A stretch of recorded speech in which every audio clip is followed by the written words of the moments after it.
Good morning. It's a Friday. I think this is week four. It's been 4 weeks of amazing stories. This is the 21st episode. We have had 20 amazing stories so far. If you haven't watched the episodes already, please go to my YouTube channel and you can binge on all the channels. 20 episodes means almost 10 hours of content, a lot of tons of advice in there, something that you can't miss.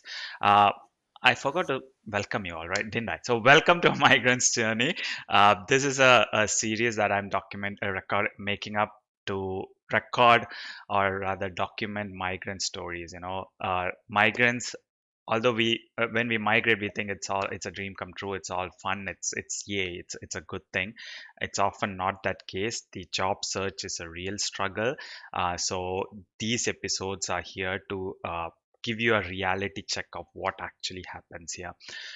If you're watching this live or if you're watching this replay, please leave a comment. Please subscribe to my YouTube channel. Also, I just realized that you have to click that small bell icon to get notified of new videos. So please do that as well. Some statistics that I pulled in yesterday says that 80% of my viewers are not my subscribers. So please make me a bit happy. Just click that button as well. Um, Also, make some noise, leave a comment. The more noise you make, the more people gets benefited out of this, and the more happy you make me.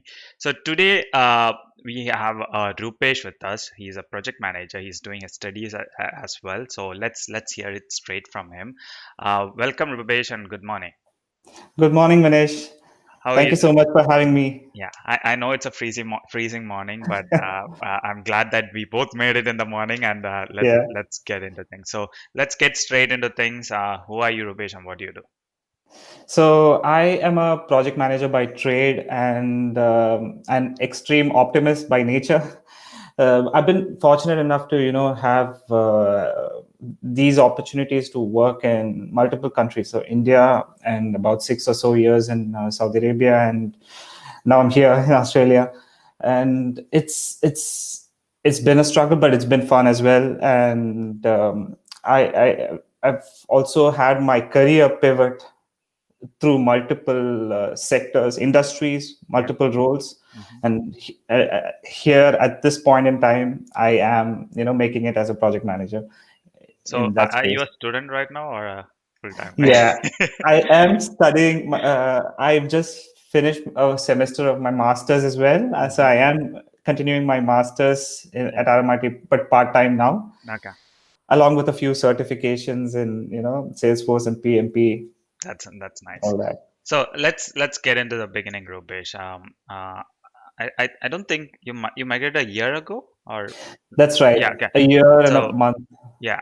So yeah. Happy anniversary. So before migrating, what preparations did you do? Did you move here because you got a master's, or what was the thought process there? And what preparation did you do before migrating to Australia? So migrating to Australia was not a part of a plan as such. Hmm. My wife had worked here back in 2016, and Okay. while she was working here, I had come here on a holiday as well. So I loved the place, Yeah. It's easy and to fall in love, isn't it? yeah, absolutely. Yeah. And when she moved in after we got married Yeah. to Saudi Arabia, Okay. she didn't find as much opportunities as she should have. Yeah. She didn't get that opportunity, and that made us, reconsider Mm. what our future looked like. Yeah. And Australia was that option that Yeah. we had, and either Australia or Canada was what I weighed up, Mm. and I Canada, it's cold. purely struck it out because of the yeah, exactly. Yeah. The weather was the defining, Yeah. moment there. So, and then we applied for the PR. The whole process was, uh, long Hmm. and tough. It was a rocky road, but we made it. Yeah. I got my PR in January 2019, and Mm. when that visa grant letter came, I mean, the email came in, we were like, okay, this is real. Now Yeah. what next? Absolutely. What are we doing next?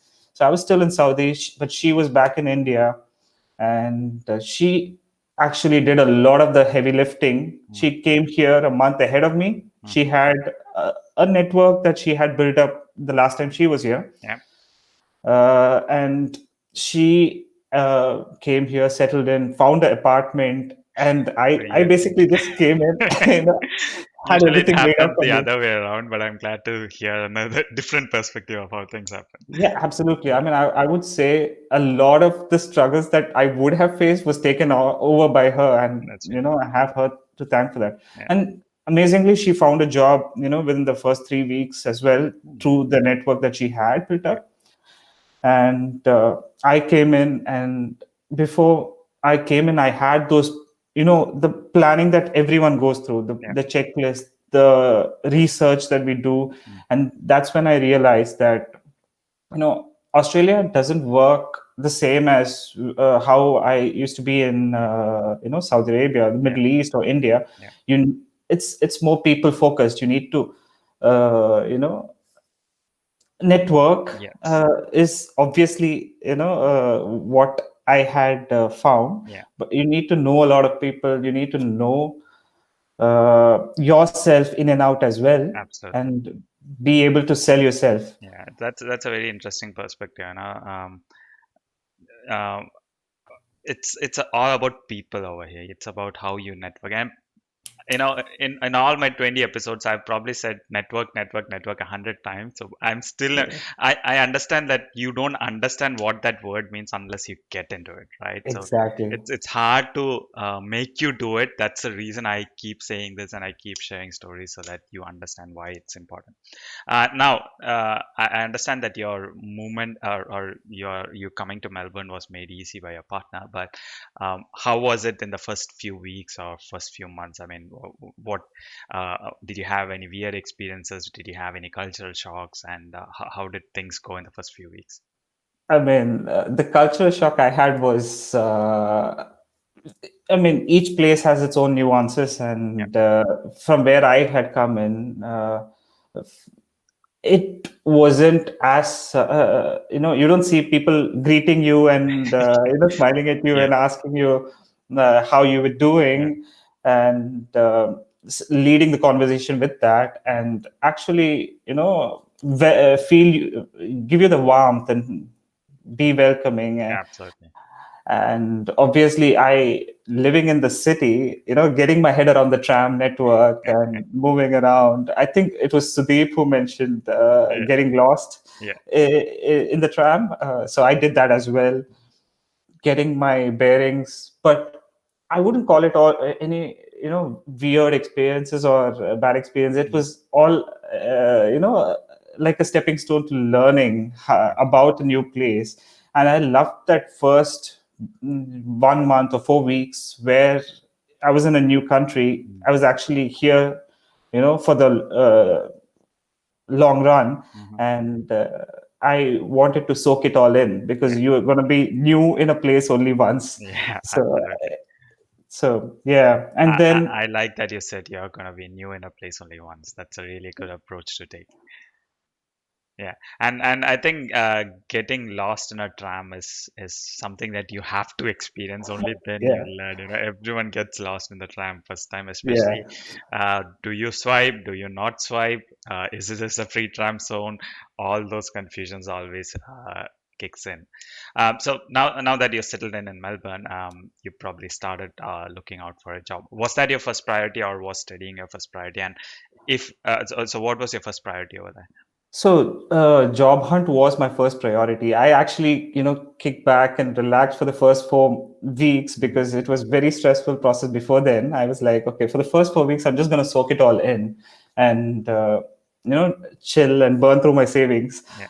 But study was not my priority. Mhm. Masters was not my priority. But then after my bachelor's back 8 years ago, after I graduated, I always wanted to do my masters, Yeah. but I couldn't afford it. Mhm. And it was intriguing, all the programs that I was seeing. And I also had a few friends who told me that you also get you know, a lot of opportunities, networking opportunities, and Yeah. much more opportunities as well through unis. Mhm. But I chose the masters also because a lot of factors worked in with the cost, Mhm. and also the opportunities which my friends had mentioned were true. Mhm. And I applied for it. I got in, and I Again, applied a surprise. day before my. I actually applied a day before the the cutoff. Mhm. So I was in two minds before I applied, but since I got in, I was like, okay, might as well start. Yeah. So I think now that you have it, there's no running away from it. I mean, just Yeah. like we get that reality check when we get a PR. So what happened next? I mean, did you still start looking for a job? And if you started your job search, how was the initial experience like? Again, like you said, it's a completely different scene over here. So how was the initial experience like? And I'm sure you over time you evolved, but Mhm. how was the beginning? So the initial experience was I think I started searching on LinkedIn and Seek all the job the major job sites here. I had researched and what worked and what didn't, Hmm. but mm, after I reached out to a few people here who were established here, I realized my LinkedIn profile was nowhere near Hmm. where it needed to be. Hmm. And then I started reaching out to people who were actually, helping out migrants, such as yourself as well. I think I reached out to you the month uh, I reached here, but your first meetup had already filled up. I always seem to have reached out to you after that 1 week time after you announce the meetup and it fills up. Yeah. So unfortunately, I couldn't make to your meetup. But then your network walk was one of the first, I would say the networking events that I've Hmm. been to. Yeah. So that that's one of the forums that got me going on to networking events and Hmm. then career fairs and then specific like job specific networking events like Project Management Institute's Melbourne chapter. Hmm. Hmm. I went for their networking events, Yeah. and that's how I started my networking and job hunt Hmm. online as well as offline. But online, I did not get as much traction. All the applications, uh, I, I started off with a ton of applications a day, uh, just shooting it out there, and then I realized its quality was rather than quantity. Yeah. So Absolutely. And yeah. I like the fact that you did your homework and you realized networking is key factor. So your focus was primarily on that. Usually what happens is people focus mostly on online application, and that takes biggest chunk of your time, and you don't Mm. have time to do anything else. So investing time in networking definitely helped. Did you have any bad or not bad, I wouldn't call it as bad experience, some learning experiences in terms of interviews, interactions with recruiters, or any such experience that you can recall of? Uh, Definitely had a ton of learning experiences. Yeah. So I would say, every every step of the way, at the first point in time, I wasn't getting any calls. I wasn't getting any responses. So after I dug deeper into it, I just realized my resume was too flashy, Hmm. so get it down to the basics, and that was after I interacted with a lot of people and Hmm. showed them my resume, talked to them, and then I think my first set of interviews, I goofed it up. It was not a a great way of selling myself that I did. Yeah. Then I started working on my elevator pitch, Hmm. and yeah, so the outcome of each of those interactions, each of the like you mentioned, like learnings where something positive that I could take out of it. Hmm. So the first few interactions with recruiters themselves, Yeah. uh, I understood that my elevator pitch needed to be worked upon. Hmm. I did that, and as I started working on it, and I just worked on every other aspect of selling myself as well. Hmm. Yeah. So I think you finally got a job. And how long did you take it? 4 5 months? It took me about 5 months, Five correct? months. Yeah, okay. Yeah. And How did that happen, and what was So his that, experience there? yeah, that. So my wife, my partner, she works with Salesforce. Hmm. I come from a telecom background, so I was a telecom technical project manager, Hmm. and I was not into IT, Hmm. but I was always intrigued into the CRM, the customer relationship management software that she was working with, Yep. the technology. So sh I had seen some Salesforce based camp, they call it, the networking events that they set up. Yeah. They also had a career fair with it. I Hmm. went for it anyway, even though I had no background in Salesforce. I just had a preliminary, just research Yeah. read about it. And the career fair was interesting. It was not like what I was usually used to. The career fairs that I had gone to before that were like I get lost in the crowd. Yep. But this one was different. There were only 60 or so, participants, and there were four speakers, and each of them were proper decision makers in their own right, Hmm. in their own, companies, and there was a recruiter as well in the Hmm. Salesforce space. So they were giving this talk, and it was actually quite interesting. But what I did was, while they were talking as well, they had their names flashed on the screen, and I shot out LinkedIn requests to them while they were talking Hmm. with a personalized note as well, because I knew I was going to approach Yeah. talk to them after. So I shot it to them anyway, just beforehand. And the first person that I spoke to was actually the CEO of my where I last worked. Oh, that's really nice. Yeah, so the first person I spoke to was Theo, and he was an amazing guy. So his speech was intriguing as well. I mean, what he spoke about, how they are a bursting a startup in the Salesforce partner space, uh, about their journey, about what they do, how they make a difference to small and medium businesses, building CRM Hmm. solutions for them.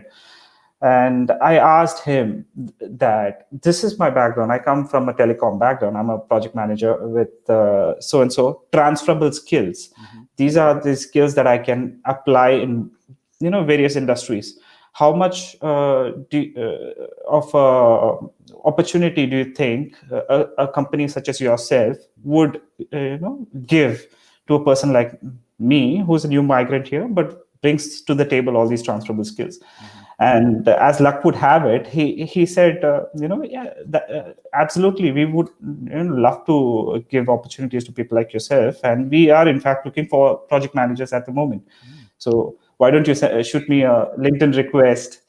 And I said I already did that, and by the end of that career fair, was fortunate enough to set up the first meeting with him Hmm.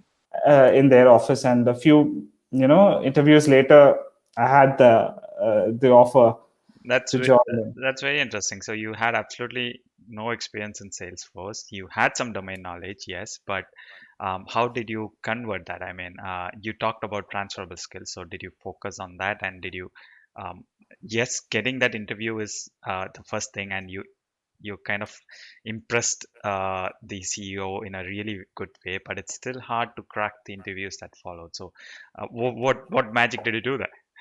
So I also, after that initial interview, it's all about seeing what their work domain was, what they Hmm. worked on, what were the problems they solved. And lucky for me, they were a digital agency as well, so Yeah. they put out a lot of content Hmm. about videos, and they host shows at office talking about the projects and the solutions they build and they solve. So they needed someone who to manage that. Yeah. They didn't essentially need someone with technical knowledge at the beginning. They wanted someone to lead uh, people and manage the resources, and essentially do what I bring to the table. Hmm. So I showcased that I was receptive. Yep. I love to learn, and I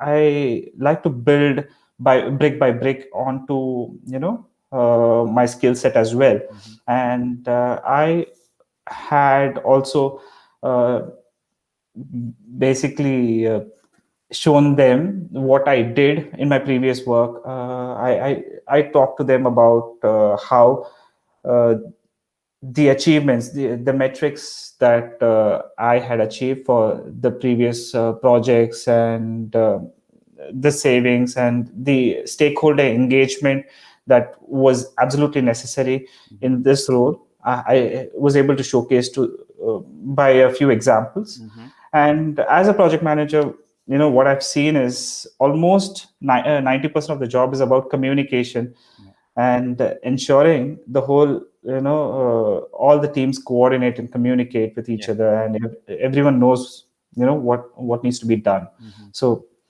I was able to show that I had that potential Yeah. that they were looking for. I think you invested a lot of time researching what Absolutely. their company does, and that is what gave you the edge. I mean, um, Absolutely. I read a quote recently. Give your 15 minutes to them, and they'll be absolutely glad to give how much of a time they would have for you. But you have to put in that effort initially. You can't just go there and ask question, hey, what does your company do? What does your team do? You can't ask that question, right? Right. Absolutely. So No. you Yeah. have to do your homework, and I'm glad that that worked out well. So, unfortunately, you were impacted by COVID recently. So, what's your situation now? Are you still So studying, or are you job searching? Also, what's the situation there? So I am looking for my next opportunity. So COVID-19, the pandemic has not been kind to small and medium Yeah, businesses. So that's where we fell as well. yeah, And the financial turmoil that followed meant that I had to look for. I was looking for my next opportunity. I am doing that. But what the last role helped me was to see what were the options I had. I had this pathway of you know diving into Salesforce project management. hmm, So I'm building on that yeah, along with the technical skills, a sort of technical skills and functional skills in Salesforce by certifications. I'm studying for those. yeah, I'm also building on my project management skills by getting certifications in that. hmm, And I am studying part time at RMIT, okay. continuing my masters. That, I just want to do that as well. yeah, that's so really nice. I think you have your plate full right now, doing a lot of stuff. But I understand it's hard, but hopefully it's just a matter of time. So you have talked to a lot of migrants during my network walks and during networking and all those things. What would your advice to them be? Do you see, migrants or international students typically doing something wrong? So what would your advice for them be? So I see they are definitely doing a lot of things right. Hmm. They are planning for it. They are every one of us. We do have impulsive decisions Hmm. that we do take, but most of them that I've met, they plan for it well. They prepare, but from what I've seen, and I am guilty of making that mistake at times as well, that I have not been receptive enough. I've not, Hmm. been eager enough to Hmm. to uh, listen to the people I reach out to. Yeah, You need to be, ready to soak in as much knowledge, as much information yeah, as possible, and focus on taking the best that you can for yeah, yourself yeah, from it, and enriching your own journey. yeah, But at the same time, if you can spread sow the seeds around yeah, you, that'd be great as well. But yeah, uh, try not to take the yeah, negatives for what they are. yeah. I just took it as advices, and this is a better way to do it. Yeah, That's yeah, what I took it as. absolutely. So I think, especially with skilled professionals, that's a major issue. Uh, a, ego plays a bit part over there as well. When you hear something Absolutely. negative, you say, he doesn't know that thing. I mean, or you're just one recruiter. I have tens of other connections following up. Instead of that, be receptive and the culture is very different, and you will hear a lot of such comments. And you can't think, Australia is a bad country, they don't give jobs to new migrants, or Australia is a racist country. That's the next thought that comes. It's absolutely not. I mean, the culture here is Yeah, completely different. You can't expect things to work the way your culture is. You have to adapt here. I mean, I'm not saying you have to give absolutely. up your culture, but you have to adapt. You can't go Yep. with your culture and then expect things to just happen to you. So that's key over here. Now, last question. You have been to my meetups, Mhm. the monthly ones and the walks as well. So, what did you think about that environment, the setup? I understand you made a lot of friendships out of there as well. So, Yeah. what was your experience out of those? I would say, I would I would definitely say that your meetup was actually the takeoff point for me with the networking events, because before I started with your meetups, or before I landed, to my mind, networking was a whole different concept which I could not exactly, put my finger on. Mhm. But I couldn't get my head around it. But after I started, meeting people, especially at those network walks, which I love to come to, just not just to speak, to different people and exchange ideas, but also to listen to everyone, Mhm. to hear their side of the stories. And it was quite interesting. A lot of the international students, actually, some of them, they actually helped me out with how I could do how I could go about with my journey with studying. And a lot of the tenured people who had come in as well, they had about 20 years experience, 15 years Yeah, experience. Uh, they they were amazing in the way that they, led you to see things that you would see down the road. yeah. Yeah, but having that insight, having that that resource, for you to soak in, Mhm. was amazing. So the meetup was also, I couldn't give my time after that, working 50 hours a week for your meetups. Yeah. But one of the meetups that I attended, I actually wanted to come up to you and ask, can I go next? Because you had that spinning wheel, right? Yes. To share the stories. So I was like, uh, could I, share my story as well? It was amazing that the introvert in me wanted to speak. Wow, that So I'm so happy to hear that. yeah, exactly. Because I don't usually like public speaking, but your meetup was one of those avenues where I wanted to, speak and share my story, and that builds confidence as well Yeah, absolutely. for me and to people who hear other stories. Like, Mhm. I've heard so many stories at your meetups, at the network walks, that tells me that you're not alone in this Yeah, journey. Definitely. absolutely. So that was beautifully said, Rupesh. I mean, that is the intention of my events, to open them up, and I'm so happy that that actually happened.